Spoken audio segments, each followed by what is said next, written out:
Today I want to talk to you guys about something that the Lord has been showing me the enemy is trying to do within the body of Christ, and that is to call the people of God to become spiritual bastards.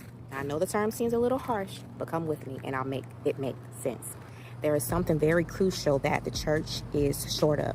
Now, it's not missing it, but it is definitely needed, and that is spiritual covering. Now, before I get into it, I just want to say by no means am I a critic of the church. I am for the church, honey. May she live long and prosper. But this is something that the church is not lacking, but it needs more of.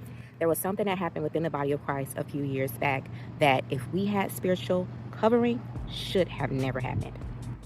There's a well-known pastor who pastors a mega church, and a few years back, the church was up in arms about something that this individual said. Now, this video has nothing to do about the dynamics of what the individual said, but what happened following the statement. This pastor goes on to say that tithing in the New Testament is not required. Now, this doesn't have anything to do with whether you believe in tithing or not. But what happened within the body of Christ afterwards is a cause for concern. Because after the pastor came out with that sermon, there was a lot of infighting between the church, especially on social media. And some individuals even stopped their act of tithing because of the words of this one pastor. Now, why is this important? Because it shows that there is a lack of spiritual covering within the body of Christ. It shows that there's a lack of spiritual authority in the lives of believers, meaning that many individuals are not being led by their set leader, but they are roaming and being fed by any individual that is on social media. Because if you were not a member of that person's congregation, or if you were not a leader over that individual, what he said should not have affected you. See, Paul says this.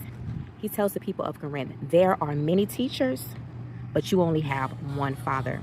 Spiritual covering is not a fad, and it did not go out because we are in the 21st century.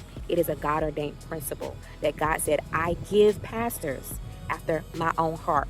We don't get to choose who our leaders is. And then God goes on to say in the book of Ephesians chapter 4 that he gave apostles, he gave prophets, he gave pastors, teachers, and evangelists for the edifying and building up of his church. Spiritual covering and authority did not go out with the season.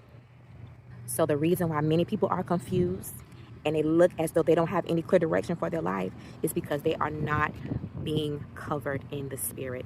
Spiritual authority is a form of protection given by God, to where God gives those pastors to watch over your very soul. They can pick you up in the spirit. They can correct you. They can instruct you. They can admonish you.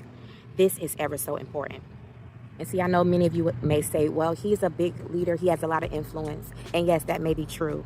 But God knows how to correct his leaders. He uses their counterparts and not social media critics to correct those who belong to him, honey. And yes, I know there has been a lot of misrepresentation, a lot of misconduct, a lot of abuse. But that doesn't mean that God did not ordain spiritual authority and spiritual covering. See, just because somebody is not faithful in marriage does not mean that marriage is not holy before God. Just because people extort money, steal, and misuse it does not mean that we should get rid of the whole system of currency. And just because you have a baby that's dirty does not mean that you should get rid of that baby, honey. Put that baby in that bath and do not throw out the baby with the bath water. God is not getting rid of his church. He said he will wash her. He will cleanse her. He will take out the spots and the wrinkles, honey. The gates of hell will not prevail against God's bride. So today, I want to ask you this question. Who's watching over your soul?